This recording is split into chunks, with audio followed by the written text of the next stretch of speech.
Hello, everyone, and welcome to episode 3 of the Level Up My Life podcast. Today, I'm going to be talking more about what I learned the first time I was in therapy in 2019.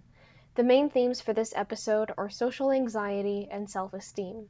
There will also be considerable discussion of boundaries, the different types of boundaries, why they're important, and how you can implement them in your life. In 2019, I was really struggling with social anxiety and self-esteem. Technically, even those issues weren't fully resolved back then. I would say that those have only been fully addressed this time around in therapy starting in 2023, which I'll discuss in a future episode. However, I did still take some valuable lessons from that first time around, so let's discuss social anxiety and self-esteem. Social anxiety, from my experience, is fear about how others will perceive and react to you. Usually, when you're little, you're just considered shy, and sometimes, if you're an introvert, you have social anxiety because you feel drained after a social interaction and don't want to feel that way, hence you engage in avoidant behavior. Obviously, this is not universal. I speak purely from my own experiences. I consider myself to be mostly an introvert, and I do sometimes cancel plans or avoid making them because I don't like feeling drained after social interaction. However, it usually runs much deeper than that. I wasn't always super shy. I used to be outgoing and say hello to other kids my age all the time. However, that changed when I started getting bullied as a kid. I was usually the teacher's pet, and I typically got bullied for my appearance and tastes in shows, movies, and books. This form of rejection from my peers, that is, being excluded from social circles because of how I looked and what I liked, taught me that not everybody will accept me for who I am. This began to build my fear of interaction and contribute to my social anxiety. Unfortunately, my experience was not limited to just dumb playground bullying in kindergarten. I continued to be a social outcast all the way up through college, usually only really befriending or spending time with the other social outcasts. I was never popular. When I got to high school and college, I was never really bullied, but there was a clear dividing line that separated me from almost everybody else. This continual separation from others and perceived rejection by the majority made me self-conscious and socially anxious, fearing that I was unlikable or unlovable.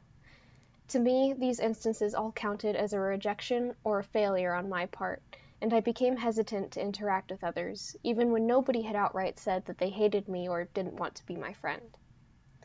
In therapy back in 2019, I started to address this fear. I came to the realization that not everybody has to like me, and that if they don't like me, that's not a problem for me to reckon with. That's all on them. I learned to recognize the roots of my fears and determine how they continued to impact me to that day. I would say that I didn't fully internalize these messages until fairly recently, but the lesson that I learned was one that I started to learn as far back as 2019. By that same token, I also began to work on my self-esteem, recognizing my good qualities and finding reasons that people ought to like me to remind myself that I wasn't unlikable or unlovable. So then, how does this relate back to self-improvement? Well, to become your best self, you have to have love and compassion for yourself. You need to be able to recognize your positive qualities and recognize that if others can't see those things in you, then that's their problem, not yours. You are perfectly likable and worthy of love just by being yourself. Not everybody will appreciate or recognize how wonderful you really are, but those who really matter will. How do you start to learn to love yourself then? To be honest, I'm not perfect at it yet. It's an ongoing practice. For me, loving and caring for myself means putting my needs first. That doesn't mean I don't still show up for others, but if I'm not mentally equipped to help somebody, I direct them to people and resources that can. Self-love is setting and maintaining boundaries both with yourself and others. If you're a people pleaser, like I was, then you probably already know how hard it is to set and enforce boundaries with people. So, if you're not ready to take that step just yet, then start by setting and upholding boundaries with yourself. For example, I want to become a morning person.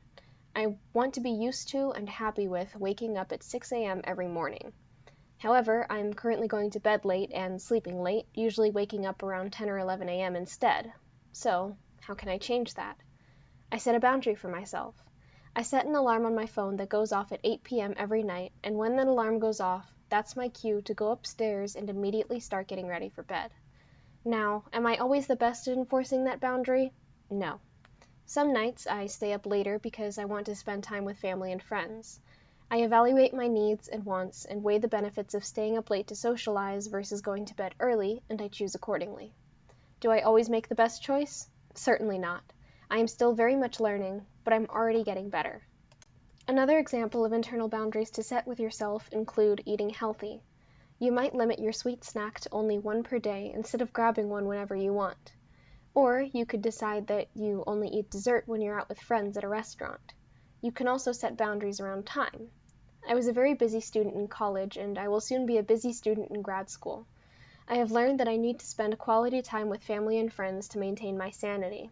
So, I have now set a work boundary with myself where, when the clock hits 5 p.m., I'm done working for the day, unless it's enjoyable work like planning podcasts rather than studying. There are so many different types of boundaries that you can set for yourself, and just because you fail to enforce it once or even multiple times doesn't mean you failed or that you can't trust yourself to follow through. It's true that this practice takes discipline. You need to have some amount of discipline to ensure that you don't let it slide completely. However, if you have your why, if you have a good reason for setting that boundary, you'll more naturally want to enforce it. So, what do you do if you set a boundary and struggle to enforce it with yourself? Firstly, return to your why. Do you have a good reason for why you set the boundary? How will this boundary help or improve some part of your life? Is this boundary reasonable? If the boundary is unreasonable or unhelpful, or if you don't have a concrete reason for implementing it, you may want to consider adjusting that boundary. For example, let's say with my goal of waking up early that I want to regularly wake up at 6 a.m. each day. I used to have to do this for school. At that time, I really wanted to do well in school. So, wanting to do well in school was my motivation to get me to bed at a reasonable hour and get me up in the morning when my alarm went off at 6 a.m. However, now that I am not in school, I don't have a reason to wake up at 6 a.m. other than that I want to. Why do I want to wake up at 6 a.m.? So that I can be productive. Why do I want to be productive? So that I can stay on top of studying for grad school. Those are all good reasons to want to wake up at 6 a.m. So, why has this not been enough to motivate me to go to bed at a reasonable time? Well, that's because I value spending time with family, which usually only happens in the evenings, hence why I sometimes stay up later. And I value my free time and getting to sleep in because I know that I will not have that luxury when I soon start up my grad program. Ultimately, I still like waking up early because I feel like I get more done that way, but I also want to be able to sleep in. So I have recently set a new boundary for myself. Instead of trying to wake up at 6 a.m., I'm trying 7 a.m. instead, and only on the weekdays. Otherwise, I let myself sleep in. Essentially, I listen to my own needs, and if I stay up late for some reason and value sleep over productivity the next day, I allow myself to sleep in a few extra hours. What about setting boundaries with others? People-pleasing tendencies and mindsets make this really difficult sometimes. Say you have an important project due on a tight deadline, but your friend is begging you for help on their own separate project. You value your friendship and want to help this person, but you have your own matters to attend to. How can you balance this? If, for example, this friend is pushy, needy, and just uses you for the help you can provide them, you should firstly set a boundary with them around how and when you help them. If they struggle with math, you can explain the concepts, but don't give them the answers. If they want help with an essay, you can proofread, but don't write the essay for them. Secondly, in this friendship, you should consider what you get out of the friendship. All relationships are a balance of give and take. If you are giving way more than you're getting, consider whether it's worth it to stay in the relationship. It's not easy to leave toxic friendships, but you'll feel so much better once you do. Now that you know more about setting boundaries, how do you approach this conversation with somebody? Sometimes the boundary can be implicit and does not need to be communicated to them. But if it's something that does need to be communicated to them because of how they are involved in the situation, then a conversation needs to be had. It's important to recognize that not everybody, especially if they're very entitled and narcissistic, will appreciate or respect your boundaries. They may even try to make you feel guilty for setting them. You should not feel guilty about this. You are protecting yourself and you are your number one priority. Because if you don't take care of yourself first, you won't be able to show up as your best self for others. Depending on the nature of the relationship and how poorly the other person reacts to you setting this boundary, it may be in your best interest to break off that relationship. Here's an example of an implicit boundary in my life. As a kid, I used to watch kids shows where there were wonderful, loving grandparents who were an important part of a healthy extended family. My grandparents were largely absent from my life, and when they visited, they hardly paid me or any of the other kids present any attention. As a child, I used to try to communicate and spend as much time with them as possible, only to end up disappointed at their lack of willingness or desire to engage or spend meaningful time with me. So, as I grew up, I set an implicit boundary with them. I didn't engage with them unless I had to. Whenever I put my time and energy into trying to forge a relationship with them, I never got anything out of it except hurt feelings and exhaustion. So I decided to leave the ball in their court, so to speak. As a result, I don't really have a relationship with much of my extended family, and I've learned to be okay with that. I had to manage my expectations and deal with my disappointment that they weren't the extended family I saw in cartoons, or like the kind grandparents my friends had. Once I realized the truth about how and why they failed to engage with me, I realized that was their problem, not mine. I accepted the fact that I couldn't have the relationship I wanted to have with them, and that I was happier just cutting them out of my life as much as I could. What about an explicit boundary? Those are sometimes harder to set. I used to go to my parents for everything, and they basically acted as my therapist for a while.